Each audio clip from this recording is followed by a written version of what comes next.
Микрофон. Спасибо.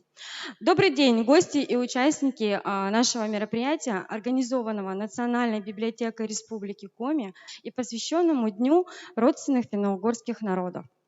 Сегодня мы подготовили, на наш взгляд, интереснейшую программу с презентацией и обзором новых литературных изданий, а также образовательных проектов финно-угорских регионов России.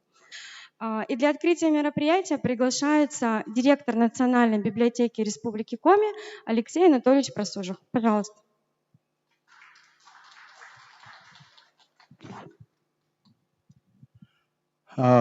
Добрый день, дорогие друзья. Я искренне от лица всех своих коллег Национальной библиотеки Республики Коми рад приветствовать вас сегодня в этом уютном зале, который нам представил Дом дружбы народов.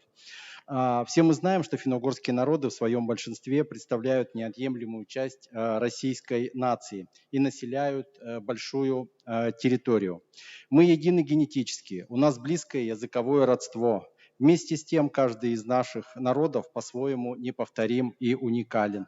И в этом наше самое главное богатство. Отрадно отметить, что заметно расширяются рамки нашего сотрудничества с финно-угорскими регионами, коллегами и партнерами. Рождаются новые идеи взаимодействия, возникают межкультурные связи и диалоги. Убежден, что и в дальнейшем мы будем укреплять наши родственные связи, развивать и создавать новые совместные проекты и проводить различного рода площадки и мероприятия. Я желаю всем, кто сегодня присутствует в этом зале, плодотворного погружения, новых идей, новых творческих идей. Очень прошу вас познакомиться с той книжной выставкой, которая сегодня представлена, записаться к нам в библиотеку, как можно больше читать, как можно больше узнавать о своем родном крае и как можно больше узнавать о финно-угорском мире и народностях его населяющих. Успехов нам в сегодняшнем мероприятии. Спасибо. Спасибо, Алексей Анатольевич. А сейчас предлагаю начать наше мероприятие с музыкального номера. И для вас выступает музыкант ансамбля инструментальной музыки «Вдохновение» Коми Республиканской филармонии Дмитрий Федореев с композицией на песню Элли Гулдинг «Love Me Like You Do».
Спасибо, Дмитрий. Ваша музыка, как всегда, прекрасна.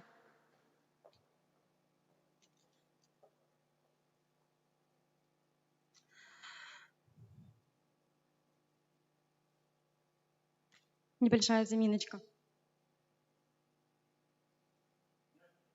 Нет. А сейчас презентацию нового издания в отделе литературы.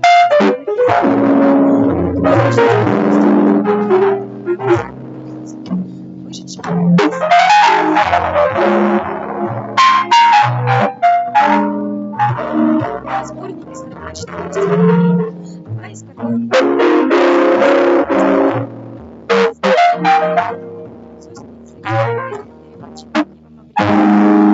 книга подарена нашим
изучая их самостоятельно на протяжении всей жизни.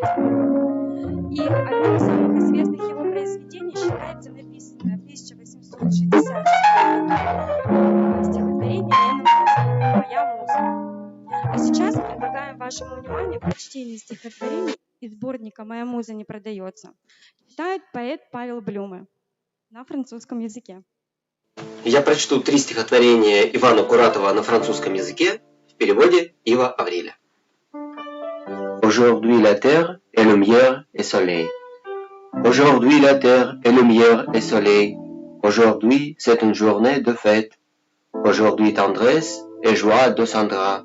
Aujourd'hui malheur, on vous oublie. Tu es mon idéal, oh Anna. Tu es mon idéal, oh Anna. Anna, mon bel ange joufflu. Tu sais, la nuit s'avance. Dit-elle, il est temps de dormir. Tempête. Nuit sombre, nuit de tempête, qui rôde autour de la maison, elle heurte et secoue les fenêtres, elle ébranle les cloisons. C'est le malade, ce n'est pas la tempête qui vient m'accabler de ses coups, c'est la mort qui fourrette et veut arracher les verrous.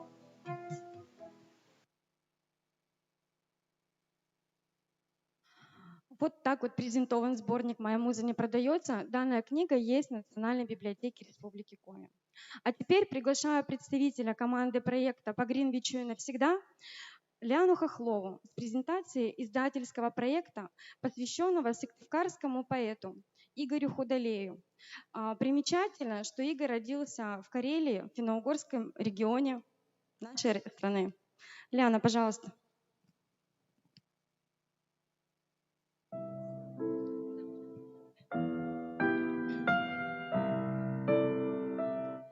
Очень рада вас всех приветствовать. Спасибо организаторам за то, что проявили интерес к проекту и пригласили. Команда из 9 человек на протяжении 2 лет пыталась сделать вот этот сборничек. И как бы у нас это получилось. И сегодня я вам немножко расскажу то, что знаю, каким этот человек был, о чем он писал, в какой форме он писал и какие были этапы подготовки вот этого сборничка.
Игорь Худолей, он был настоящим, сложным и интересным, и поэтому человеком. Поэзия не была для него каким-то хобби приятным или интересным досугом, или каким-то услаждением духа. Он всегда относился по-настоящему, да? Он же был поэтом всерьез.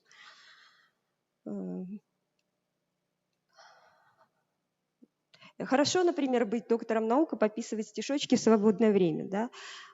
Имея такую социально престижную роль в обществе. А этот человек выбрал для себя в качестве профессии совершенно непрестижную интеллектуальную деятельность. Он всю жизнь с 1994 года и по 18 год он был дворником.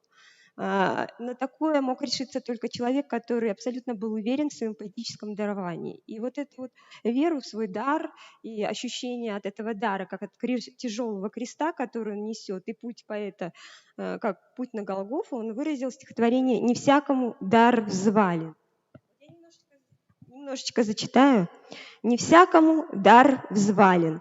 Тащишь эту тяжесть игрушечную, созверелую верою взрослого. Вдруг будешь счастлив, никому не обращаясь в общем-то».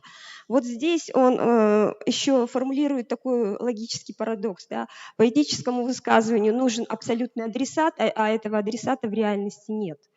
Поэтому здесь, в этом стихотворении, он дальше говорит: «Я играю нежно, почти ангельски, с холодом ангельским, любовью ангельской, никому, в общем-то». И, в общем-то, всю жизнь, на протяжении всей жизни, вот это отсутствие адресата высказывания он чувствовал. То есть какое-то невнимание со стороны публики, может быть, со стороны критики. Вот ему нужно было вот это, чтобы его услышали. Когда мне спрашивали, зачем вы анализируете его стихотворение, человек уже умер, это ему ничего уже не даст. В принципе, это даст для понимания, да, его стихов. Тем более, что он сам очень хотел этого понимания. Когда он приходил к своим филологам, знакомым, он хотел, чтобы они интерпретировали его тексты. И сам он, когда, например, анализировал ту же самую песню Гребенщикова, он никогда не воспринимал ее просто эмоционально. Он настолько глубоко зарывался в символику, в образную систему, что это было очень интересно. У него не было этих литературоведчески готовых инструментов, но с ним было интересно это обсуждать. Вот. Что еще можно сказать? Писал он верлибром. Кто знает, что такое верлибр? Это свободный стих, да?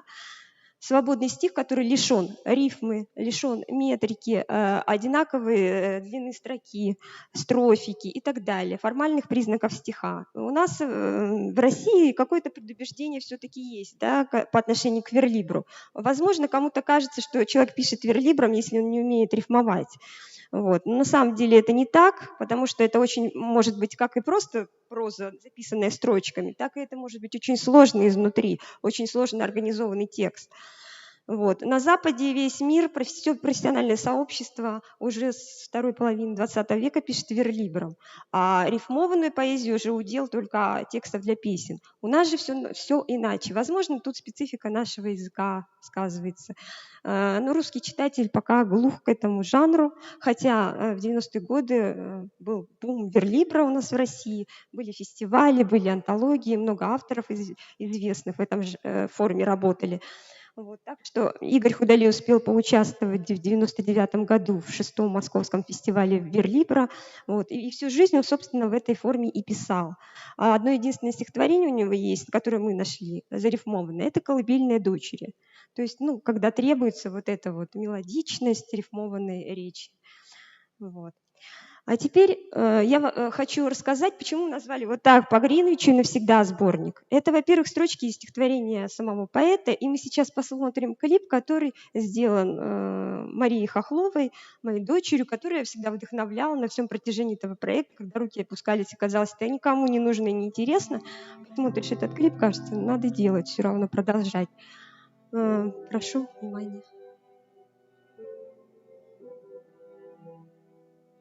На мостах, безлюдно застрявших меж берегов, когда за полночь смотрит луна по воде, и в той луне смотришь в воду, и думаешь, как не кстати осень с ее лужами, листьями и ледоходом фонарных огней, и весной, и не хочется в берег сойти с этих мертвых, согнутых в мост камней. А мост отрывается вдруг от берегов, и над Марсом, над каналами и над городом проплывает прохладой ночной от Невы. Что прохожим укутался в плащ, зябко считаешь шаги и эхи. Никто не заметил, что я окрылил мост осенью, и вдвоем мы покинули город по Гринвичу навсегда.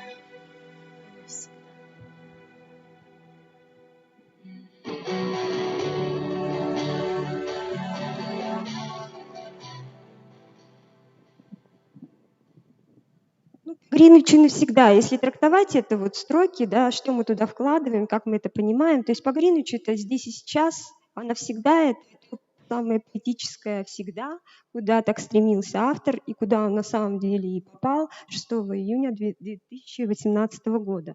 И вот на обложке мы видим, да, любимый город Игоря Худолея Петербург, и вот мост как такое маргинальное пространство, да, соединяющее оба берега и рассыпающуюся, вот эту фигурку женскую, которая в это навсегда-то и не прошла, видимо.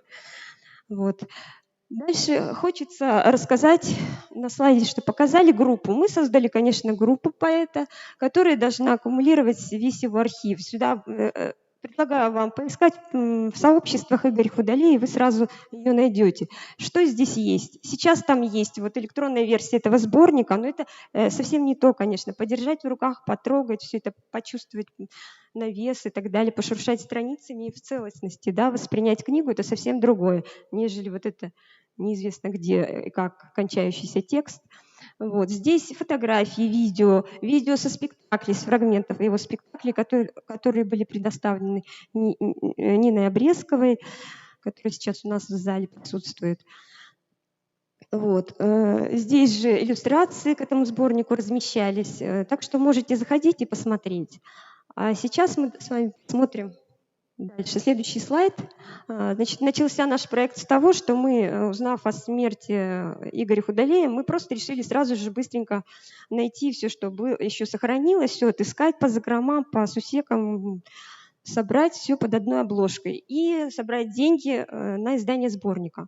Мы устроили вечер памяти его, собрали вот множество людей, которые у нас выступили бесплатно. Вечер проходил в Чаще, лов Чаще. Константин Бабаков, он нам дал льготную возможность провести его в этом заведении. И мы собрали такую небольшую сумму. На самом деле вся вот сумма на проект 20 тысяч всего. Остальное все было сделано бесплатно. То есть все деньги пошли только на печать, на издание вот этого. Все остальное, то есть работа по поиску рукописи, поиску текстов, корректура, редактура, иллюстрации, которые делала наша художница, макетирование, верстка, все было сделано бесплатно. Волонтерские, волонтеры наши, мои друзья, они все это сделали бесплатно. Вот. Давайте дальше. Следующий слайдик. Вот команда проекта. Значит, Ольга Сафошкина, жена поэта, она обратилась к карельской родне поэта, и она выслала рукописные тетради, с которыми в руках он умер от прободной язвы. Вот, и мы их получили осенью 2018 года. Здесь, значит, Михаил Хохлов, Комина, в общем, люди все авторитетные, все есть у нас профессионалы в этом деле. Значит, Комин научный центр, научный сотрудник Михаил Хохлов, Оксана Габова, это старший редактор издательско-информационного отдела Института геологии Комин-научного центра, Ирина Юркина, владелец полиграфического издательства «Город С», Ирина Тарабукина, педагог женской художественной школы, Мария Хохлова, автор клипа, и она всю нашу электронные афиши, все это видеоролики, все она помогала делать. И Татьяна Микушева, это близкий друг поэта и его прижизненный редактор, человек, с которым он обсуждал свои тексты, что-то там менял, возможно, нет. Вот это наша команда. И художница, которая согласилась принять участие в этом проекте бесплатно, Елена Гурьева. Она уроженка Республики Коми, закончила факультет искусств, сейчас живет в Ярославле. И она бесстрашно взялась за эту работу, сложные тексты, да, очень сложный такой мир невеселый. Но она туда пошла, заглянула, и благодаря ей сборник стал не герметичным, слепым таким сплошным текстом, да, а приоткрылось какие-то окошки в этот мир, через которые можно заглянуть. Это, конечно, диалог художника и поэта. С этими образами можно спорить, не соглашаться, но это ее интерпретация, визуализация его образов.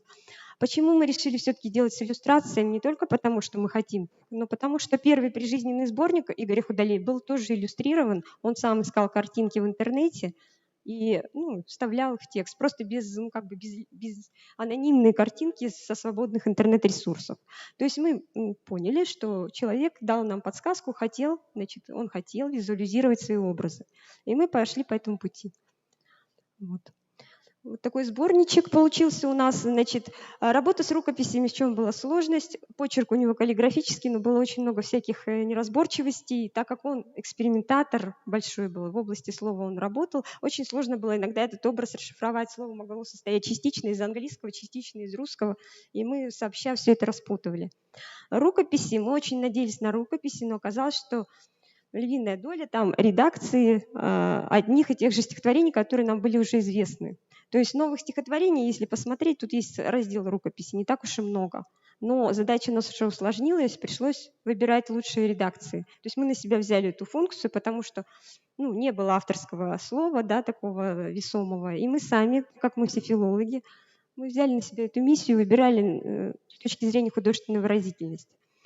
Если редакции сильно расходились, да, совершенно, то мы включали обе в сборник. Что еще сказать? Верстка тоже была очень трудоемкий этап, но мы это сделали 2 недели времени, реально времени человек отдал 2 недели времени, многочасовой труд. Это было сделано. И уже в марте этого года сборничек нам пришел саратовского издательства «Америт», и мы получили эти 70 экземпляров в твердых обложках формата 5, прошитые, черно-белые иллюстрации, и даже тут нам бонус от издательства, это наглянцевая вставочка с портретом, как у классиков. В общем, такая замечательная фотография. Как они будут распределяться? Во-первых, у сборника есть ИСБН. А что такое ИСБН? Это номер, который отличает сам издатовский сборник от нормального, да, который попадет в книжную палату и в основные крупные фондодержатели страны. То есть у нас теперь есть гарантия, что 16 сборников, они уже есть в крупных библиотеках. Кроме этого, мы раздали нашим библиотекам 5 сборничков. 2 из них пошло в национальную библиотеку, в юношескую, в центральную библиотеку и в библиотеку «Светоч». Остальные сборнички мы будем распространяли между участниками проекта. Но кроме этого, макет доведен до ума полностью, абсолютно, надеемся, мы без изъяна. И если будет такая потребность, мы его допечатаем или переиздадим и так далее. Вот. Авторские права принадлежат наследникам Игоря Худолея и Елене Гурьевой как иллюстратору. Что еще? Немножко о поэзии, чуть-чуть, если время есть у нас. Хорошо. Ну вот сама поэзия, значит, в чем ее суть? Во-первых, немножечко об Игоре Худолее, да, еще. Он немножко занимал маргинальное такое положение в местном, да, литературном сообществе, хотя нельзя сказать, что это было из-за того, что его выталкивала, да, среда. На самом деле он сам, наверное, от нее дистанцировался, но тем не менее он очень активно участвовал, наверное, в литературной жизни республики, то есть города. Участвовал в поэтических объединениях, посещал литературные кружки, поэтические мероприятия. И у него были два таких старших друга, собрата по перу. Это Любовь Борисовна Терентьева и Сергей Васильевич Журавлев, которые его ценили. Вот. И Сергей Васильевич Журавлев отзывался о нем, как я уже сказала, об экспериментаторе в области слова, о том, что он мог начать предложение с запятой, взять, перевернуть слово задом наперед и посмотреть, что из этого получится. Вот. Так что его любили. Вот, его любили как бы в узких кругах и признавали. Вот. Ну, у нас там остались еще материал, ну ничего страшного. Так что я призываю вас, вступайте к нам в группу. Если вам захочется иметь этот сборник, обращайтесь, и мы будем допечатывать. Спасибо. Благодарим, Лиана. Да, действительно, Игорь Худолей очень своеобразный поэт. Его еще называют Маяковско-подобным, хотя, на мой взгляд, он сам по себе очень своеобразен и уникален. Далее хочется обратить ваше внимание на книгу коми-писателя Сергея Токмакова. Книга называется «Гусь, свинье, товарищ». В книге всего 3 рассказа, но зато каких? В каждом из них слова начинаются на одну букву. О писателе Сергее Токмакове практически нет никакой информации. Но мы Первый вопрос, который приходит на ум. Почему книга так называется? Означает... Да, извините, техническая неполадочка. О писателе Сергее Токмакове практически нет никакой информации. Но мы сумели взять у него интервью, и поэтому предлагаю перейти к просмотру. Что в вашей книге разные социальные общества стали единым дружественным целым. Здравствуйте. Нет, все проще. Я в свое время закончил Сыктывкарское училище искусств, вот, художественное отделение, и кисти, щетина, как известно, они производились из щетины свиньи. Вот. А так вот, это первая это свинья. Но потом, когда стал писать, а раньше писали гусиными перьями, вот, так вот это все и соединилось. И гусь, и свинья подружились в творчестве моем. О вас, о вашей персоне, как о писателе и человеке, нет практически никакой информации. Расскажите немного о себе. Когда вы решили стать писателем и почему? Живу, воспитываю внуков, тружусь. Вот, раньше был художником, потом постепенно это все естественно перетекло в то, что стал священником. В общем-то, это одно и то же самое служение Богу, только на разных поприщах. Потому что душа, она всегда тянется к Богу, и люди, связанные с искусством, они все равно Бога ощущают очень естественно, очень живо. Господь участвует в любом творчестве человеческом. Ну, так вот, постепенно эта связь с Богом установилась уже давно. Затем прочитал Библию и так вот созрел для того, чтобы стать священником. Сергей Владимирович, кто или что вас вдохновляет? Ну, все получилось так стихийно. В свое время я прочитал книгу, нашел, вернее, рассказ, как оказалось потом дореволюционный он был, который переиздавался уже в наше время, который назывался «Первый поцелуй». Это было 23 года назад примерно. Рассказ мне очень понравился, я решил сам попробовать. Меня это увлекло, захватило, и вот на протяжении долгого времени я этим занимался так потихонечку создавая вот свои рассказы. Вот. Ну, никуда не спешил, поэтому времени ушло много. Вот. И по периоду там, этих рассказов можно даже видеть и периоды нашей истории. Там то одно происходило, то другое. Это все так отразилось в рассказах. Вот. Сюжеты не выбирал, все приходилось стихийно. Вот. Ну, и потихонечку так канва складывается рассказа. Потихонечку так, что все складывалось, и создавался такой рассказ. Скажите, а что подтолкнуло вас на написание книги именно в такой литературной форме, как тавтограмма, где все слова на одну букву? Ну, так оно, естественно, получилось, что именно в такой форме я вот мог выразить свое ощущение жизни. Вот. Ну и как-то оно, естественно, так сложилось, что тут даже и сложно ответить. Ну, потому что мне понравилось, художник должен искать что-то новое, чтобы самовыразиться. Вот мне это понравилось, оригинальность выражения своих мыслей, чувств. Вот так все оно и выразилось через написание таких рассказов.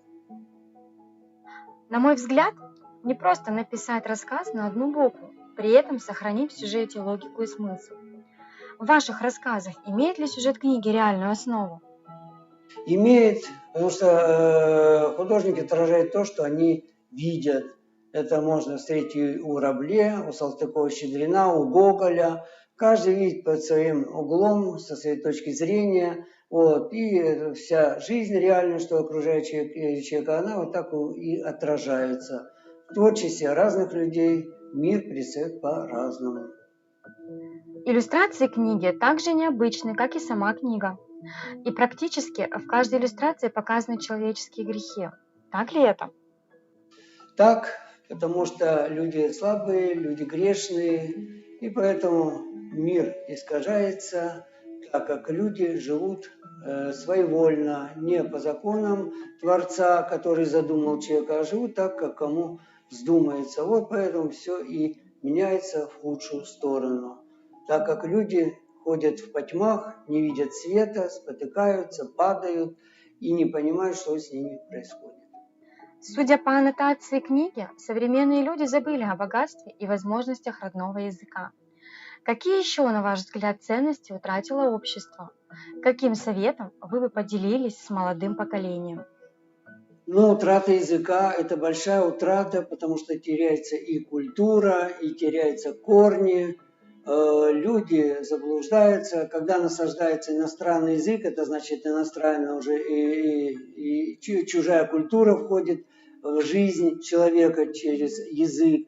Вот, поэтому надо прежде всего знать очень хорошо свой язык, вспоминать все свои корни, свою историю, сложную, запутанную, но именно свою, родную, и крепить через это и свою родину, отечество свое, крепить свою семью, воспитывать достойно своих детей, чтобы люди не гонялись за сиюминутным, за модным, а чтобы видели то, что их приводит к спасению, что нужно обогащать, потому что Творцом-то мы поставлены именно в этом месте, значит, это место мы должны сохранить, облагородить и приумножить все данное. Вот поэтому хочется пожелать молодым людям: цените то, что вам дано, приумножайте, становитесь сами лучше, чище, достойнее и радостнее. Храни вас Господь во всех путях ваших.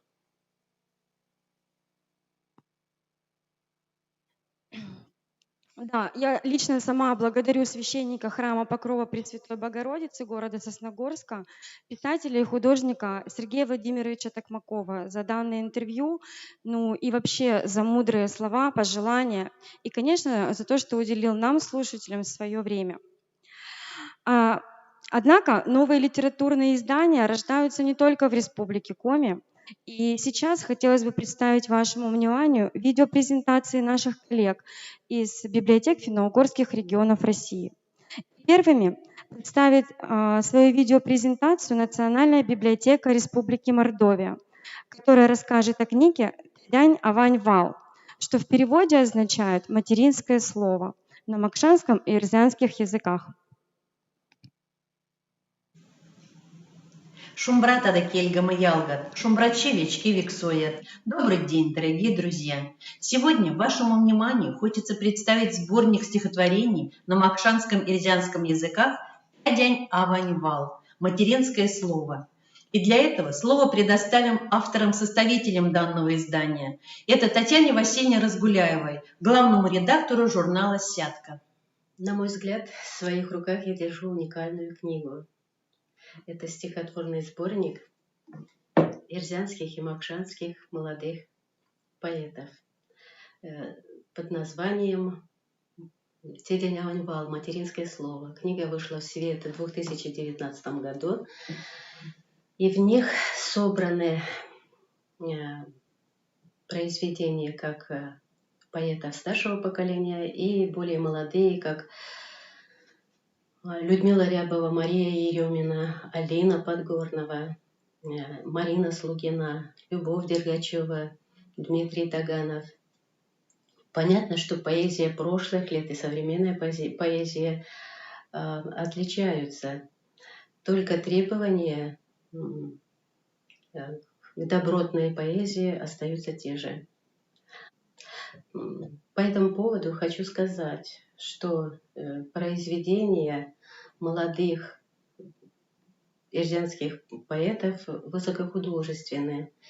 В них современная жизнь во всех ее проявлениях, они красивы по звучанию и глубоки по содержанию.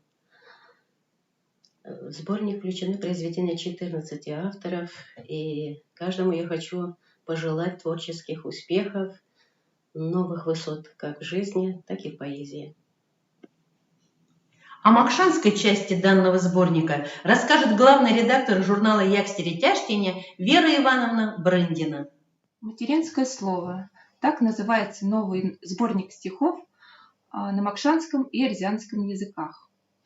В первую очередь сюда вошло творчество тех авторов, которые принимали участие на празднике поэзии под таким же названием. Мероприятие проходило в Мордовском национальном театре, и основным организатором являлась Всероссийская ассоциация финно-угорских народов, руководителем которого является Петр Николаевич Тултаев.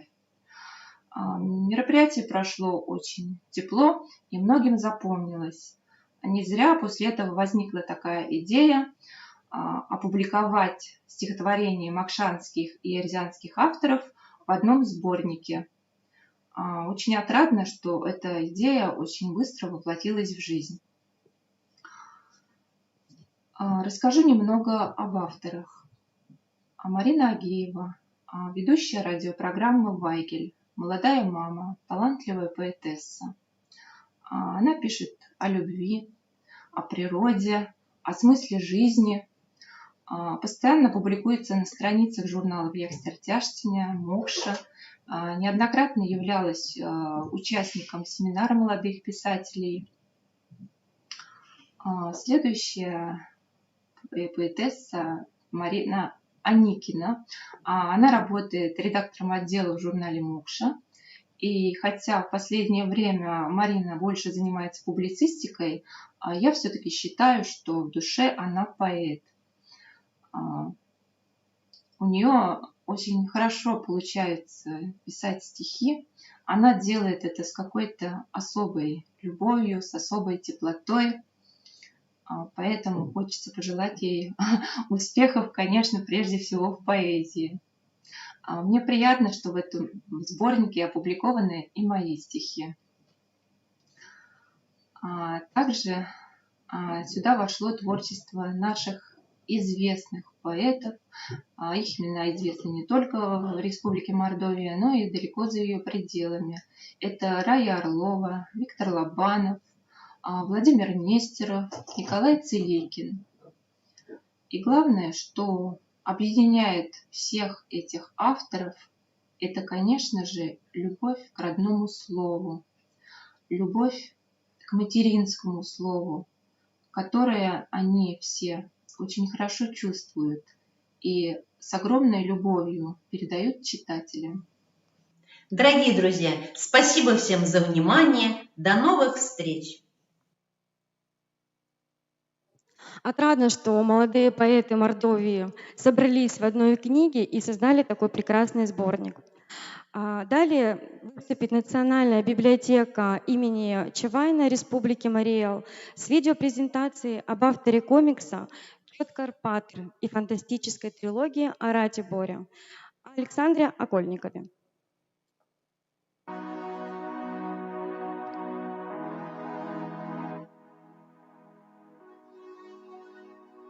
Здравствуйте, дорогие друзья. Меня зовут Александр Окольников. Я родом из республики Мариэл, с небольшого, но очень красивого и замечательного поселка Солнечного.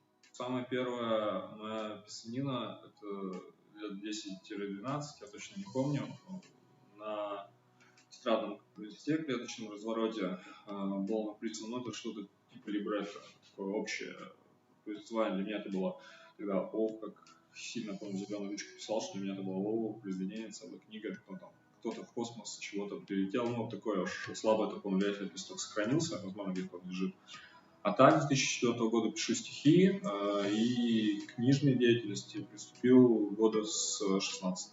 Мальчик Ратибор, образ собирательный.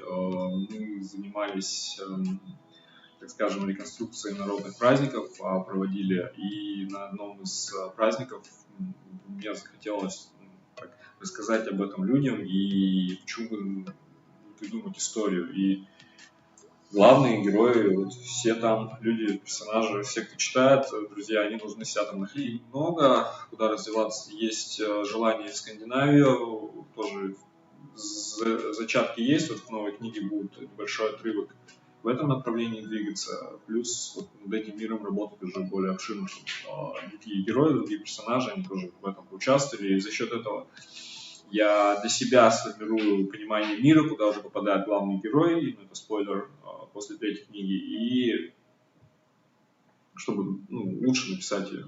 Не в холодный мир заходить, походу, уже был придуман за счет других книг, и герой уже в таком в развитую систему попал.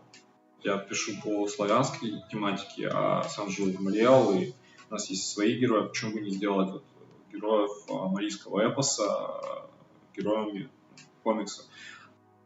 Цель именно была не создание комикса как такового, а цель вообще познакомить молодежь с этими героями, потому что, как выяснилось, и взрослые не знают, кто такие, там, даже Карпатр тот же, не знаю. Дети, соответственно, тоже не знают. И желание это было трехступенчатое, двухступенчатое. Комикс состоит из двух частей. Это, во-первых, комикс, во-вторых, в комиксе есть страницы, где сюжет сказки написан мною. И цель-то какая? Дети читают комикс, интересуются героями, встречают эти отрывки, и уже от этих отрывков идут к книгам именно с сказками. Изначально комикс был написан на русском языке, так как я не являюсь носителем, но прошел год, много пожеланий было о переводе комикса именно на марийский язык, чтобы популяризировать не только марийскую сказку, но еще сам язык, как сохранение национального языка.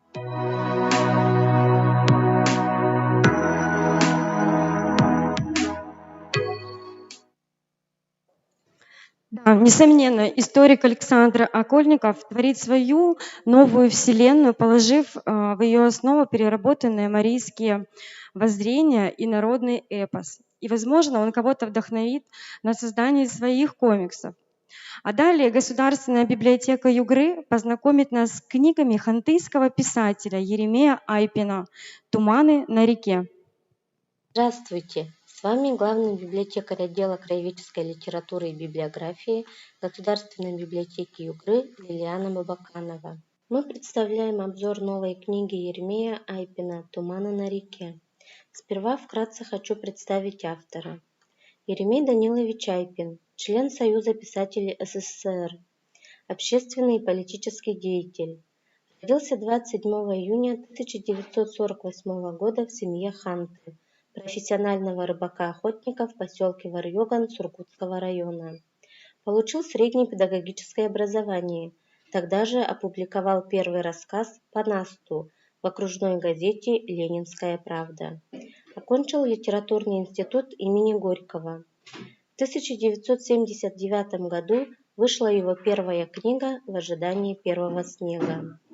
Лауреат многочисленных премий, в том числе журнала «Наш современник» за рассказ «Божье послание», губернатора Ханты-Мансийского автономного округа в области литературы за книгу прозы «У гаснущего очага», Международной литературной премии ЮГРА в номинации «За вклад в югорскую прозу», литературной премии имени Мамина Сибиряка. Основные его произведения переводились и издавались в Венгрии, Германии, Великобритании, США, Кубе, Финляндии, Франции, Эстонии. А теперь возвращаемся к сборнику «Туманы на реке». Это сборник потешек, были и загадок народа Ханты. Предыдущее издание появилось в 2018 году в Ханты-Мансийске. В предыдущем издании русский текст сопровождал перевод на английский язык, а новая книга исключительно на английском языке. Книга предназначена для англоязычных читателей. В книге все иллюстрации художника Геннадия Степановича Райшева, переводчик Марина Айпина и издатель Клод Клейтон Смит из США, который тоже помогал с переводом. На самом деле в «Туманах на реке» трудно узнать клюквинку и травяную косичку, так как оформление обложек абсолютно разные.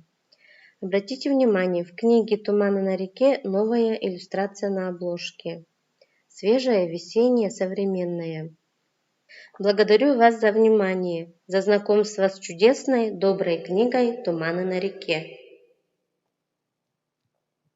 Мы благодарим коллег из Государственной библиотеки ЮГРы. И действительно, произведения Еремея Айпина переведены не только на английский язык, но и на многие языки мира. Он знает сказания и верования ханты, их обычаи и традиции, и его называют летописцем своего народа. Примечательно, что при подготовке к мероприятию я нашла видеокомментарий самого автора об этой книге. А в частности, Еремей Данилович объясняет, почему он назвал книгу именно «Туманы на реке». Внимание на экран. Сыграла роль то, что здесь мой редактор Клод Смит. Ну, я с ним давно сотрудничаю. Вот, прежде всего, это его предложение было по названию, ну, потому что много фольклорные там мотивы, много мистики. Вообще, конечно, природа – это мистика, фольклор и сказки – это мистика, сны – это мистика. Вообще наша жизнь – это мистика. Поэтому туманы, мы все в тумане немножко двигаемся. Наверное, поэтому я представил себя. В тумане вы можете на берегу реки увидеть в призрачном тумане все, что хотите. Да, спасибо. Далее хочу рассказать вам о книге. Эта книга стала лауреатом литературной премии Коми-Пермяцкого округа. Поэт Людмила Гуляева, и книга называется «Арся думаес. Осенние думы». Также представляем вашему вниманию презентацию Коми-Пермяцкой центральной национальной библиотеки имени Лихачева. Осенние думы. Осенние думы, листья, мечтают уже приземлиться, в небо уже не взмывают, к солнцу наверх не взлетают, а солнце тусклой монетой за тучей скрывается где-то. День, как шажок ребенка, дожди сменяет поземка, как будто под тяжким грузом душе и темно, и грустно. Все жду, как снежинку с неба, что радость придет со снегом. Арща думаес. Так названо последнее издание стихов коми-пермяцкого поэта, прозаика, члена Союза писателей России Людмилы Петровны Гуляевой. Писатель родилась в деревне Ларина Юсвинского района. Окончила филологический факультет Пермского педагогического института.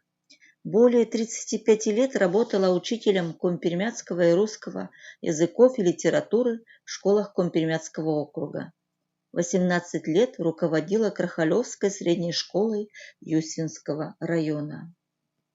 Стихи начала писать с 13 лет, но началом своего творчества Людмила Петровна считает студенческие годы, когда познакомилась с коми-пермяцким писателем Василием Васильевичем Климовым, который поддерживал и помогал начинающему поэту. Первые публикации появились на страницах окружной газеты по Ленинскому пути. Ее творчество представлено в литературно-художественном альманахе «Инева», в детском сборнике «Вечерок», в антологиях «Современная литература народов России. Поэзия и детская литература» и во многих других. Стихи Гуляевой переведены на русский, коми, удмуртский, марийский, венгерский, эстонский языки. В 2011 году в Будапеште в соавторстве с компермяцким поэтом Любовью Старцевой ею издан двуязычный сборник «Ущала локта Тулыс» «Идет, спотыкаясь, весна».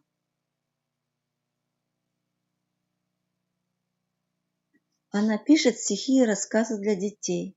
За книгу «Гажакат. Веселая пора» Людмила Петровна была удостоена литературной премии Компермяцкого округа в области прозы имени Михаила Павловича Лихачева. В 2013 и 2014 годах в рамках проекта «Книжки-малышки» вышли 3 ее сборника для детей. Одна в соавторстве с компермяцким поэтом Василием Козловым. Взрослым читателям адресованы книги стихов Оланен Биок «Огонек в жизни», «Годдес да Каддес», «Времена и годы» и Шонтища Былов «Жаждет греться душа», которая вошла в кассетный сборник стихов женщин-поэтов Компермяцкого округа. И последнее издание, которое мы вам представляем, «Арща думаес. Осенние думы».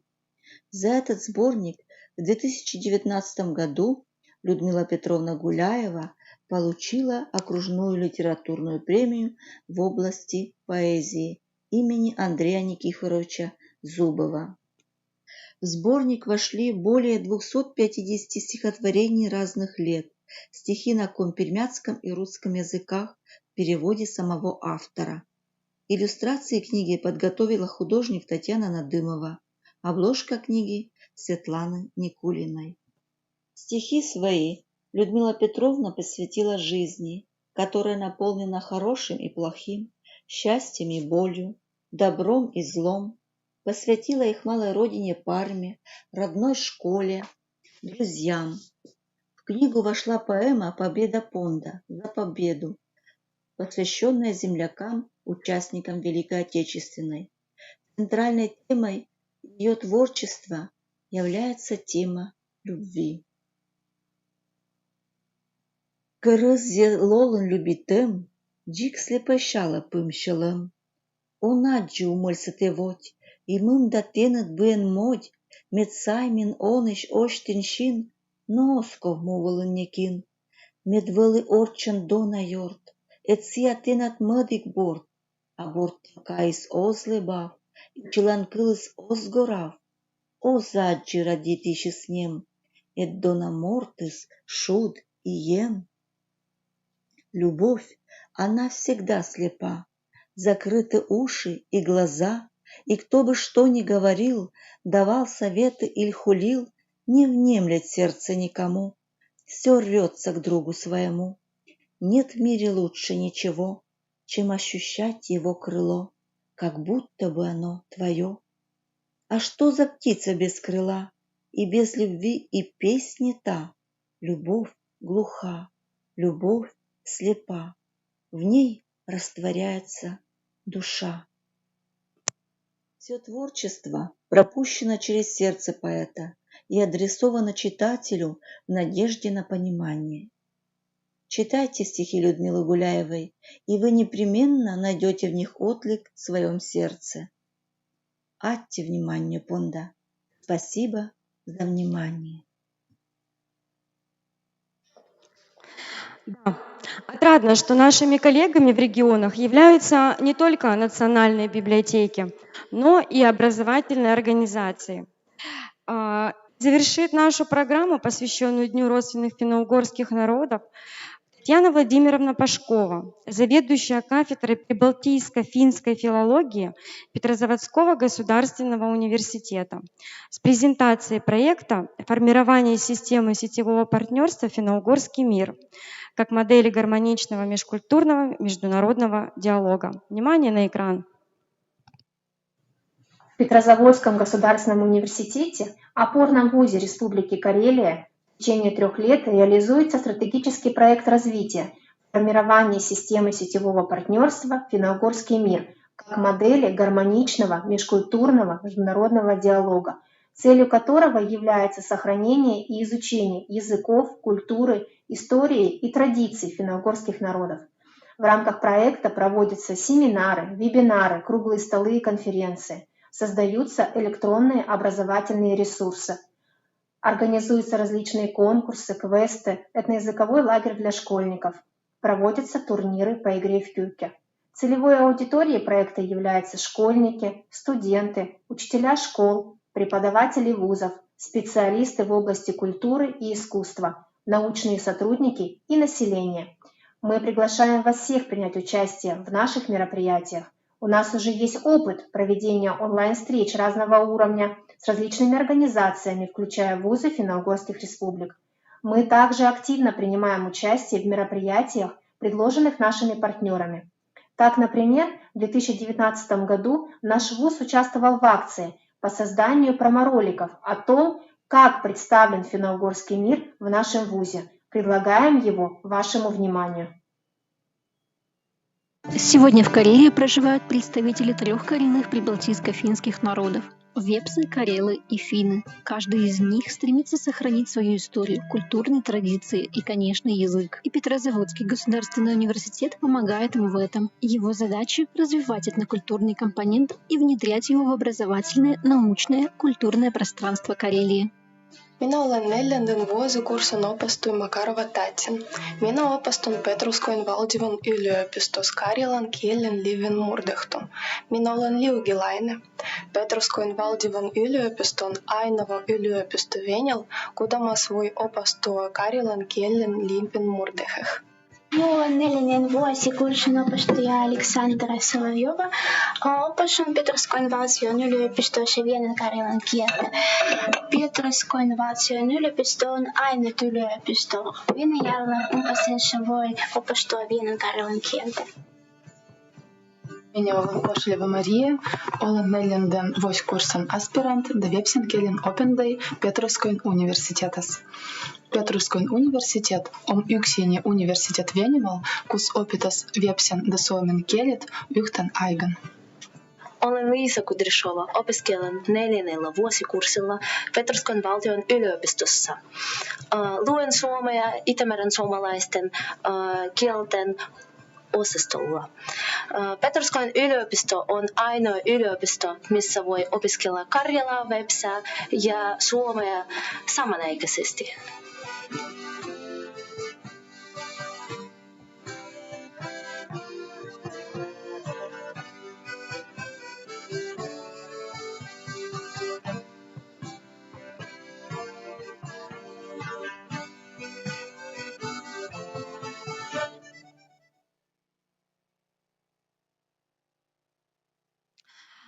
Надеемся, что реализация данного проекта, а также заинтересованность и взаимосотрудничество финно-угорских регионов позволит повысить качество изучения национальных языков, а также образования этноисторической и этнокультурной направленности.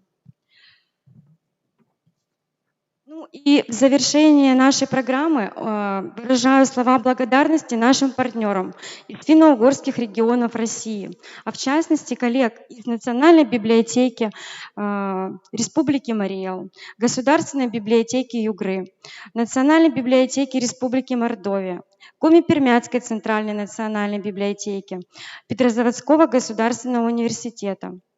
Огромное спасибо Коми Республиканской филармонии за содействие по организации музыкального номера, команде проекта «По Гринвичу и навсегда». И, конечно же, огромное спасибо нашим бессменным партнерам Дому дружбы народов. А самая огромная благодарность нашим слушателям и участникам. Спасибо за внимание, надеюсь, вам очень понравилось. Предлагаю ознакомиться с выставкой наших книг, литературных новинок, где в том числе есть книги, которые мы сегодня вам презентовали. Спасибо.